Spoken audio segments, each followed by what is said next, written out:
আজ আমরা পবিত্র কোরআন আল কারিমের সূরা পূর্ণাঙ্গ সূরা প্রথম নাজিলকৃত সূরাত আল ফাতিহা থেকে তাফসীর শুনব ইনশাআল্লাহ। ধারাবাহিকভাবে আমাদের এই দারসুল কোরআন ইনশাআল্লাহ অনুষ্ঠিত হবে, চলবে। আউযু বিল্লাহি মিনাশ শাইতানির রাজীম। আশ্রয় চাহি আল্লাহর কাছে, যেন শয়তান দূরে রয়। বিসমিল্লাহির রহমানির রহিম। শুরু করছি তার নামে, যিনি পরম করুণাময়। আল্লাহ তাআলার এই সূরা শুরু করেছেন, পবিত্র কোরআন শুরু হয়েছে একটি বাক্য দিয়ে, সেটা হচ্ছে আলহামদুলিল্লাহ। আমার ভাইয়েরা, পবিত্র কোরআন আল কারিমের এই সূরা সূরাত আল ফাতিহা, এই সূরাত আল ফাতিহা, এই ফাতিহা সূরাতে আল্লাহ তাআলা 7টি আয়াত সম্বলিত একটি সূরা। অনেকের মধ্যে ইখতিলাফ রয়েছে, অনেকেই মনে করেন বিসমিল্লাহ সহকারে এই সূরা, আবার অনেকে মতে হচ্ছে আলহামদুলিল্লাহ থেকে শুরু হবে এই সূরা। আমি আজকে আলহামদুলিল্লাহ থেকেই শুরু করছি। এই সূরা আল্লাহ তাআলা এই সূরাতে আমাদেরকে দোয়া শিখিয়েছেন, কিভাবে দোয়া করতে হবে। এই সূরাতে সবগুলো আয়াতই দোয়া সম্বলিত। আমরা আল্লাহর কাছে চাচ্ছি, ইয়া আল্লাহ আপনি আমাকে কিভাবে দেন। তাহলে এই সূরা শুরু হয়েছে, পবিত্র কোরআন আল কারীম শুরুই হয়েছে একটা মাধ্যমে, একটা বাক্য দিয়ে, একটা ওয়ার্ড দিয়ে। সেটা হচ্ছে কি? আলহামদুলিল্লাহ। আল্লাহ পাক রব্বুল আলামিন বলছেন আলহামদুলিল্লাহি রব্বিল আলামিন। প্রশংসা, সমস্ত প্রশংসা একমাত্র আল্লাহর জন্য। কার জন্য? আল্লাহর জন্য। প্রশংসা, শুকরিয়া এবং আল্লাহর কাছে চাওয়া পাওয়ার যিনি আমাদেরকে দেন, শুকরিয়া একমাত্র হবে আল্লাহ তাআলার নামে। আলহামদুলিল্লাহি রব্বিল আলামিন, প্রশংসা একমাত্র আল্লাহ তাআলার জন্য। সমস্ত প্রশংসা, যত প্রকার প্রশংসা আমরা বলতে বুঝি, সমস্ত প্রশংসা হবে একমাত্র কার জন্য? আল্লাহর জন্য। আমার প্রিয় ভাইয়েরা, এই দুনিয়া যিনি সৃষ্টি করেছেন আমাদের জন্য। আমরা কেউ বলি নাই আল্লাহ আপনি আমাদেরকে গাছ দেন, আমরা কেউ আল্লাহর কাছে চাই নাই যে আল্লাহ আপনি আমাদেরকে সমুদ্র দেন, আমরা আল্লাহর কাছে চাই না ইয়া আল্লাহ আপনি আমাদেরকে আকাশ দেন, আপনি আমাকে চন্দ্র দেন, সূর্য দেন। আল্লাহর কাছে এগুলো আমরা কোনো কিছুই চাই নাই, আল্লাহ এগুলো না চাইতেই আমাদেরকে দিয়েছেন। সুবহানাল্লাহি ওয়া বিহামদিহি। এরপরে আল্লাহ তাআলা বলছেন আর রহমানির রহিম, আমি দয়াময়, পরম দয়ালু, পরম করুণাময়, অতি দয়ালু। ভালো করে বুঝবেন কথাগুলো। পরম করুণাময় তিনি, অতি দয়ালু। আপনি কি একটু চিন্তা করছেন শব্দগুলো, ওয়ার্ডগুলো একটু খেয়াল করবেন আমার ভাইয়েরা। আল্লাহ পাক রব্বুল আলামিন তিনি পরম করুণাময়। তিনি কেমন করুণাময়, তিনি আমাদের প্রতি কেমন করুণা করেন, তিনি আমাদেরকে কেমন ভালোবাসেন, এই জিনিসটা যদি আমি আপনাকে বুঝাতে চাই, বলতে যাই, তাহলে সময় ঘন্টা কি ঘন্টা লেগে যাবে। শুধু আল্লাহ তাআলা আমাদের এই শরীরে যতগুলো ফাল্টস দিয়েছেন, এই শরীরের দিকে যদি আমি খেয়াল করি, আমি ইমানদার হতে বাধ্য। নাস্তিকরা স্রষ্টায় বিশ্বাসী না। কিসে বিশ্বাসী না? স্রষ্টায় বিশ্বাসী না। তারা মনে করে স্রষ্টা যদি আমাদেরকে সৃষ্টি করেন, ভালোবেসেই তো সৃষ্টি করেছেন, আর তিনি আবার কেন আমাদেরকে শাস্তি দিবেন। আমার ভাইয়েরা, শাস্তি দেওয়া তারই সাজে যিনি সোহাগ করতে জানেন, ঠিক নয় কি? তো যিনি আমাদেরকে সোহাগ করেছেন, ভালোবেসেছেন, শাস্তি দিলে তিনিই দিবেন, ঠিক নয় কি? যার আমাদের প্রতি বিন্দু পরিমাণ কোনো করুণা নাই, যিনি আমাদের প্রতি কোনো দয়া দেখান না, সে আবার আমাদেরকে শাস্তি দেওয়ার অধিকারও রাখেন না। যে কোনো পর্যায়ে দুনিয়ার একজন শিক্ষক, তিনি যদি আপনাকে দয়া না করেন, তিনি আপনাকে শাসন করবেন কি? কোন বুঝে, কোন শাসনে, কোন অনুশাসনে তিনি আপনাকে শাসন করবেন? এই জন্য এই দিকগুলো ভালো করে খেয়াল করবেন যে তিনি আপনাকে শাসন করার অধিকার রাখেন, যিনি কি করতে পারেন? আপনাকে আদর করতে পারেন। তো সেই রব্বুল আলামিন তিনি পরম করুণা করেছেন আমাদের প্রতি, পরম করুণা করেছেন। আল্লাহ যদি আমাদেরকে একটা পা না দিতেন। আমি এবার একটা ঘটনা আপনাদেরকে শোনাই। সেটা হচ্ছে, একবার আমরা একটা মাহফিলে গিয়েছিলাম, মাহফিলের সফর, যত সম্ভব এটা ছিল কুমিল্লাতে, ব্রাহ্মণপাড়া ওই দিকেই। এটা হচ্ছে 2024 ফেব্রুয়ারির এরকম সময়ের ঘটনা।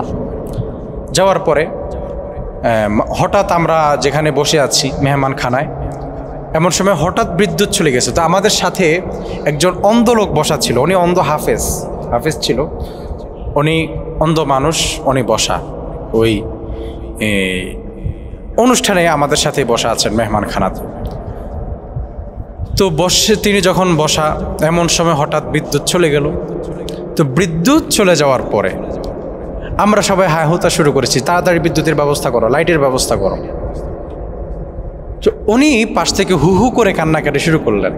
কান্নাকাটি শুরু করে বলছেন, হুজুর বিদ্যুৎ চলে গেল 5টা মিনিটও হলো না, বিদ্যুৎ গেল 2টা মিনিটও হলো না, আপনারা সবাই হাহুতা শুরু করেছেন।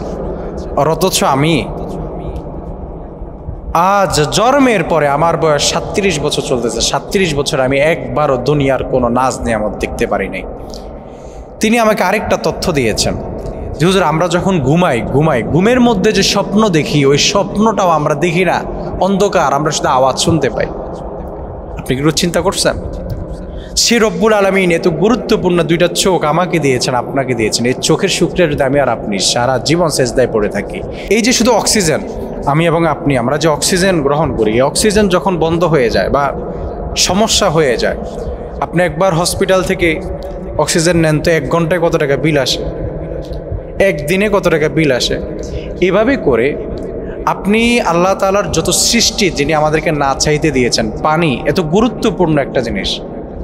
আপনি একটু বিপদে পড়েন, পানির যে কি পরিমাণ দাম ভাই।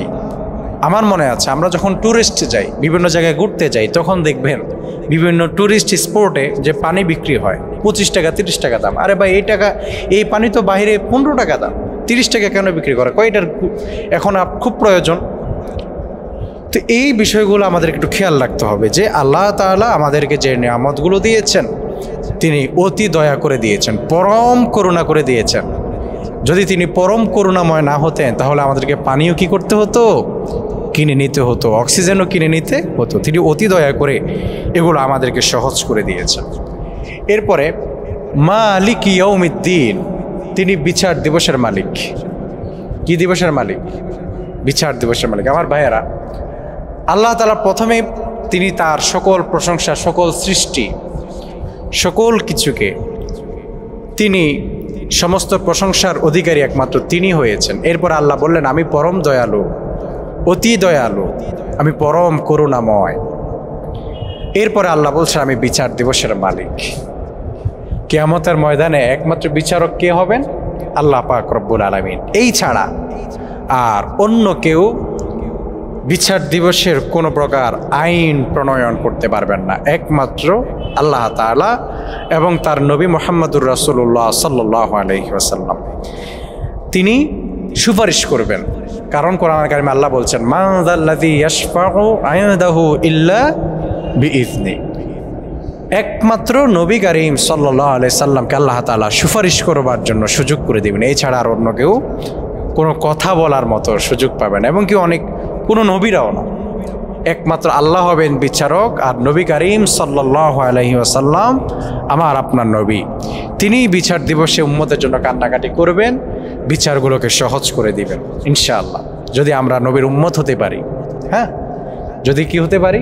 নবীর উম্মত হতে পারি। আল্লাহ তাআলা বলছেন, মালিক ইয়াউমিদ্দিন, আমি বিচার দিবসের মালিক। এরপর আল্লাহ পাক রব্বুল আলামিন বললেন, ইয়াকা না'বুদু ওয়া ইয়াকা নাস্তাঈন। আল্লাহ পাক রব্বুল আলামিন বলছেন, আমরা আপনারই, কেবল আপনারই ইবাদত করি এবং আপনার নিকটই আমরা সাহায্য চাই। আপনি যখন কোনো ব্যক্তির কাছে কোনো কিছু চাইবেন, ধরেন এমপির কাছে আপনি অনুদান চাচ্ছেন, তাহলে সবার আগে আপনি কি করবেন? আগে এমপির প্রশংসা করবেন, বড়ত্বকে স্বীকার করবেন।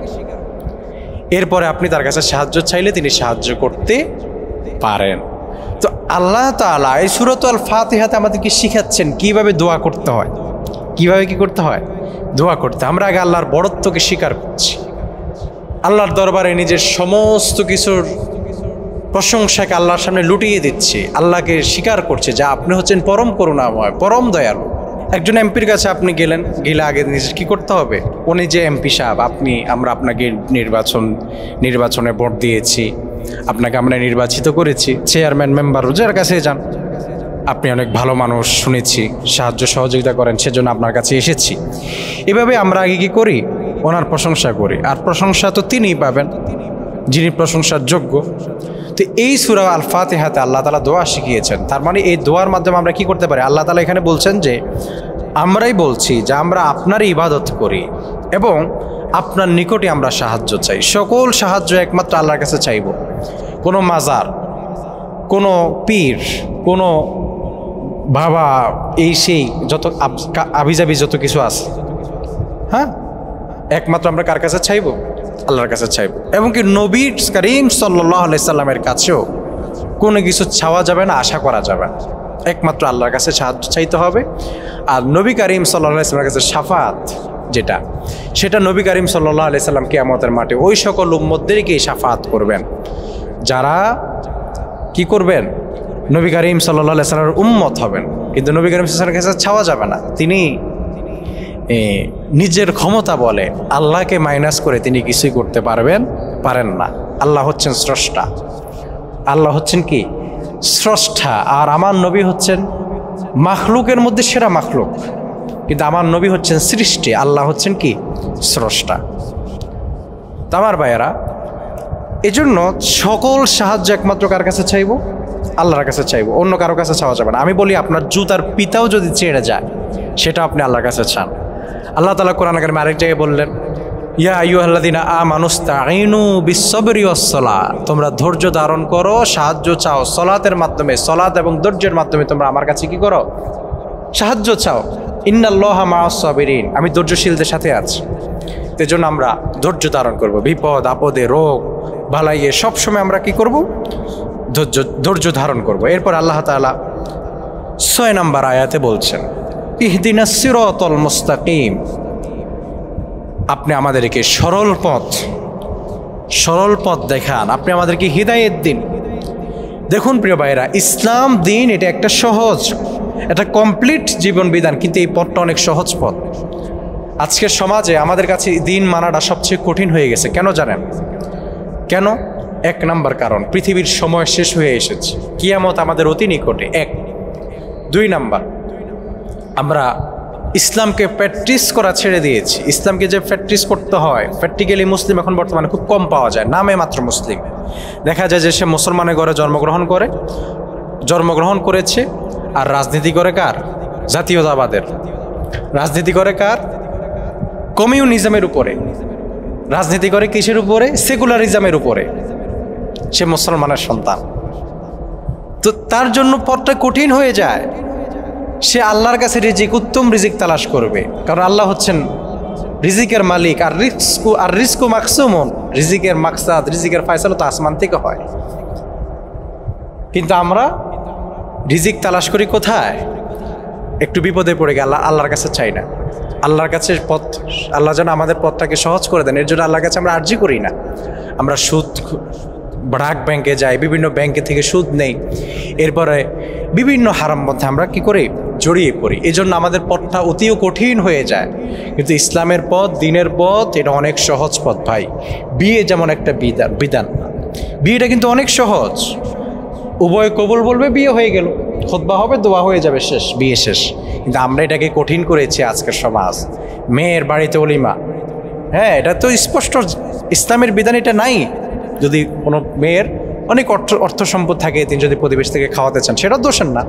কিন্তু এই যে বরযাত্রী এসে যে মেয়ের বাড়িতে 50 জন 60 জন এসে খান, এটা কি জায়েজ? ইসলামী শরীয়তে এটা আছে নাকি? এই যে এটা আজকে আমাদের উপর কঠিন করে দেওয়া হয়েছে, অথচ ইসলাম কিন্তু বিয়েটাকে একদম সহজ করে দিয়েছে। এই জন্য আল্লাহর কাছে দোয়া করা, আল্লাহ আপনি আমাকে হেদায়েত দিন, কারণ হেদায়েতের পথ অতি সহজ। আল্লাহর পথ, দিনের পথ, এটা অতিও সহজ। প্রিয় ভাইয়ের আমার, ইহদিনাস সিরাতাল মুস্তাকিম, আমরা আল্লাহর কাছে চাচ্ছি। এরপরে সর্বশেষ আয়াত আমরা চাচ্ছি সিরাতাল লাযীনা আনআমতা আলাইহিম, তাদের পথ যাদের উপর আপনি অনুগ্রহ করেছেন, যাদের প্রতি আপনি কি করেছেন? অনুগ্রহ করেছেন, যাদেরকে আপনি ভালোবেসেছেন, তাদের পথে আপনি আমাকে পরিচালিত করবেন। কাকে আল্লাহ অনুগ্রহ করেছেন?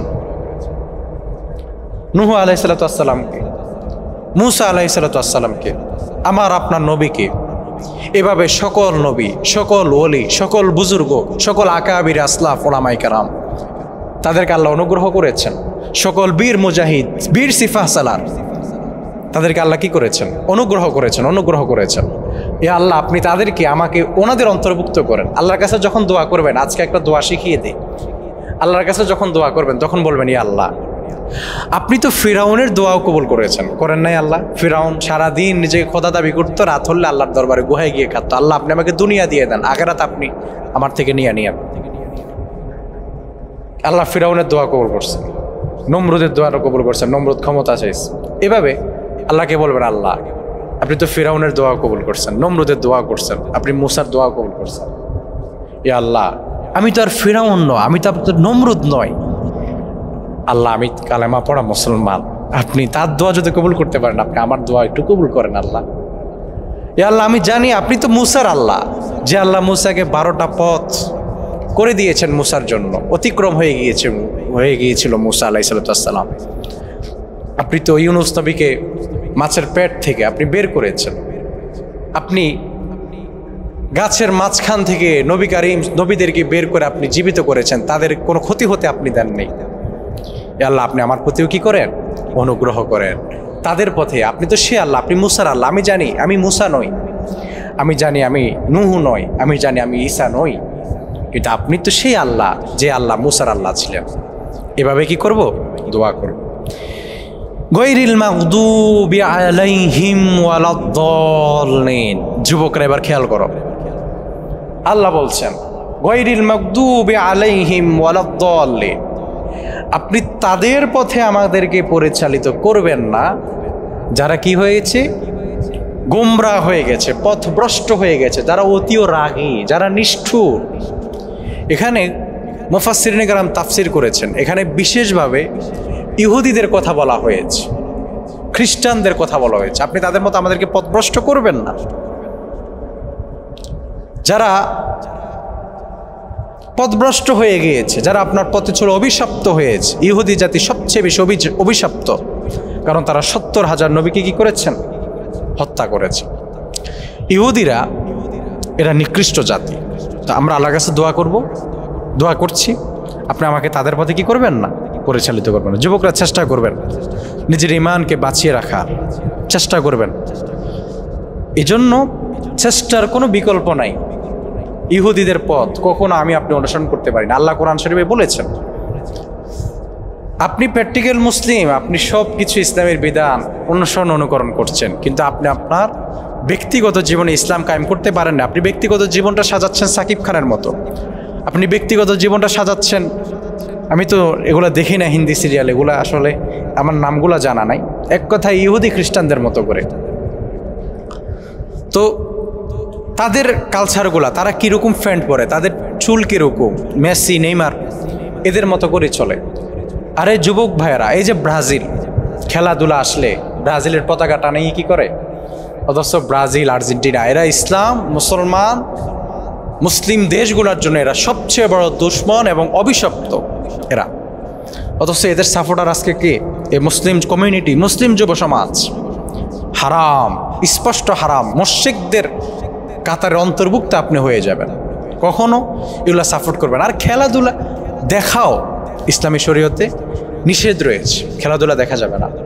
খেলতে পারেন শরীরের, আপনি যদি ইসলাম মেনে সতর্কে ঢেকে আপনি যদি খেলতে পারেন শরীর ভালোর জন্য, এই উদ্দেশ্যে খেলাধুলা হারাম নয়, যদি টাকার লেনদেন না থাকে এখানে।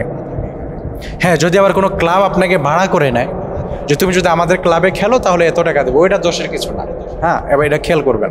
কিন্তু জিতলে হারলে যে একটা টাকার বিনিময়, এটা কিন্তু জুয়ার মতো করে পড়ে যায়, এটা কিন্তু হারাম। হ্যাঁ, এই খেলাধুলা, এই যে দেখা, বসে বসে দেখা দীর্ঘ রাত পর্যন্ত, মাআযাল্লাহ কবিরা গুনাহ, অবান্তর সময় নষ্ট হচ্ছে। তার মধ্যে আবার পতাকাটা নিয়ে সেখানে আবার আপনার ছবি দিয়ে আপনি স্পষ্ট মুশরিককে সাপোর্ট করছেন। ঈমান নাই, ঈমান নাই, স্পষ্ট কথা, ঈমান নাই। এজন্য এগুলা থেকে এগুলা সাপোর্ট করার আগে হাজারবার চিন্তা করবেন। মেসি আপনার আদর্শ হতে পারে না, নেইমার আপনার আদর্শ হতে পারে না। আপনার আদর্শ একমাত্র নবী মুহাম্মদুর রাসূলুল্লাহ সাল্লাল্লাহু আলাইহি সাল্লাম। এজন্য আল্লাহ তাআলা আমাদেরকে দোয়া শিখিয়েছেন, গায়রিল মাগদুবি আলাইহিম ওয়ালাদ-দাল্লিন। আপনি আমাকে তাদের পথে পরিচালিত করবেন না যেই পথে পরিচালিত হলে পরে তাদের মতো যারা পথভ্রষ্ট হয়েছিল, যারা জাহান্নামী হয়ে গিয়েছিল ইবলিসের মতো, ফাসাজাদু ইল্লা ইবলিস আবা ওয়াস্তাকবার ওয়া কানা মিনাল কাফিরিন, যে কাফের হয়ে গেছে ইবলিসের মতো করে, যারা পথভ্রষ্ট হয়ে গেছে, আপনি আমাদেরকে তাদের অন্তর্ভুক্ত কি করবেন না। এই জিনিসগুলো খেয়াল রাখবেন আমার প্রিয় ভাইয়েরা। আর সূরা ফাতিহা পড়ার পর আমিন পড়বেন। নামাজে যখন দাঁড়ান আস্তে পড়েন আর জোরে পড়েন, ওইটা নিয়ে ইখতিলাফ আছে। যাদের মন চায় আস্তে পড়বেন, যাদের মন চায় জোরে পড়বেন, কোনো সমস্যা নেই, পড়া দরকার, কিন্তু আমিন পড়তে হবে। আমিন কি পড়তে হবে? সূরা ফাতিহা শেষে আস্তে পড়েন আর জোরে পড়েন, আমিন কি করতে হবে? পড়তে হবে ইনশাআল্লাহ। আমি উভয় মতকে ভালোবাসি, শ্রদ্ধা করি, কিন্তু আমিন পড়তে হবে। নামাজের বাহিরে এবং ভিতরে যখনই সূরা ফাতিহা পড়েন ওয়ালা দাল্লিন আমিন, আমিন পড়বেন ইনশাআল্লাহ। আল্লাহ তাআলা আমাদের প্রত্যেককে পরিপূর্ণ জীবনটাকে সাজানোর গোছানোর তৌফিক দান করুন। এবার এই সূরার মূল তাফসীরের সারাংশ আমরা কি বুঝলাম? আল্লাহর কাছে দোয়া করতে হলে আগে আল্লাহর বড়ত্বকে স্বীকার করতে হবে। আল্লাহর কি করতে হবে? বড়ত্বকে স্বীকার করতে হবে। আল্লাহ আপনি পরম করুণাময়, আপনি অতি দয়ালু, আপনি বিচার দিবসের মালিক আল্লাহ, আপনি আমার দোয়াকে কবুল করেন। প্রশংসা করবো ইনশাআল্লাহ। আল্লাহ তাআলা আমাদের প্রত্যেককে কবুল করুন।